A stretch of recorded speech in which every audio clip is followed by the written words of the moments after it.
राजस्थान के Sariska tiger reserve में बाघ संरक्षण को लेकर जहां एक तरफ लगातार प्रजनन से संख्या बढ़ने के संकेत हैं, तो वहीं दूसरी ओर युवा बाघिनों की रहस्यमय तरीके से लापता होने और कई शावकों को अब तक आधिकारिक पहचान संख्या नहीं दिए जाने से संरक्षण व्यवस्था पर गंभीर सवाल खड़े होने लगे हैं।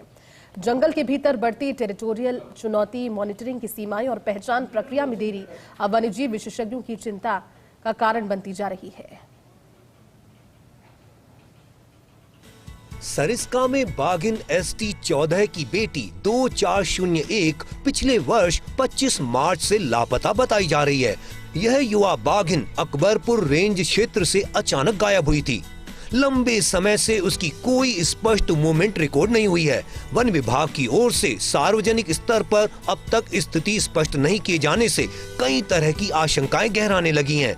इसी तरह बाघिन ST12 की लगभग 2.5 वर्ष की एक बेटी भी पिछले करीब 2 महीनों से ताल वृक्ष रेंज क्षेत्र से लापता बताई जा रही है। लगातार निगरानी के बावजूद उसकी लोकेशन सामने नहीं आने से वन्य जीव प्रेमियों और संरक्षण से जुड़े विशेषज्ञों में चिंता का माहौल है। सरिस्का जैसे संवेदनशील टाइगर लैंडस्केप में युवा बाघिनों का अचानक गायब होना भविष्य की प्रजनन क्षमता और टेरिटोरियल संतुलन दोनों के लिहाज से महत्वपूर्ण माना जा रहा है। दूसरी ओर सरिस्का में कई बाघिनों के शावक अब तेजी से बड़े होकर मां से अलग हो चुके हैं, लेकिन इनमें से अधिकांश को अभी तक स्वतंत्र पहचान संख्या आवंटित नहीं की गई है। इससे भविष्य की मॉनिटरिंग, मूवमेंट ट्रैकिंग और संरक्षण प्रबंधन को लेकर चुनौतियां बढ़ सकती हैं। जानकारी के अनुसार बाघिन ST12 के वर्ष 2024 में जन्मे 4 शावक, जिनमें 2 नर और 2 मादा शामिल हैं, अब मां से अलग हो चुके हैं। इसी प्रकार बाघिन ST22 के वर्ष 2024 के 4 शावकों में 3 मादा और 1 नर शामिल है। ये सभी अब स्वतंत्र मूवमेंट की अवस्था में पहुंच चुके हैं। बाघिन ST17 के वर्ष 2024 में जन्मे 2 शावक, 1 नर और 1 मादा भी अब अलग हो चुके हैं। विशेष बात यह है कि इसी बाघिन ने वर्ष 2026 में फिर 3 नए शावकों को जन्म दिया है, जिससे उसकी प्रजनन क्षमता और सरिस्का में बढ़ती बाघ आबादी का संकेत मिलता है। इसके अलावा बाघिन ST27 के वर्ष 2024 में जन्मे 2 नर शावक भी अब स्वतंत्र रूप से विचरण कर रहे हैं।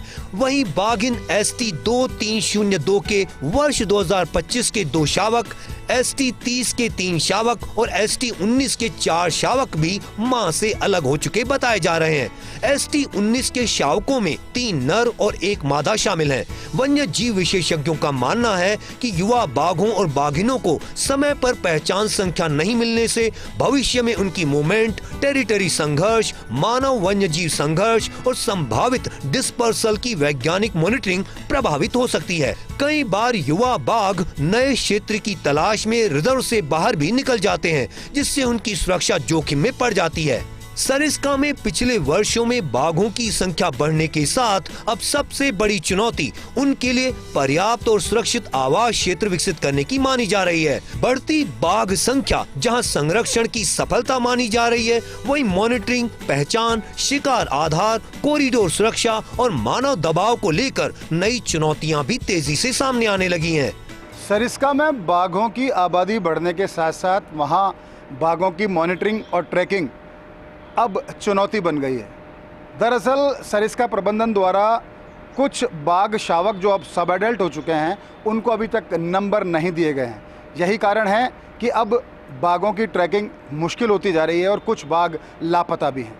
बेहतर होगा सरिस्का प्रबंधन इस दिशा में सोचे और जल्दी से जो सब एडल्ट हो चुके बाघ शावक हैं, उनको नंबर प्रदान किए जाएं। कैमरा पर्सन संजय के साथ Nirmal Tiwari, First India news, Jaipur.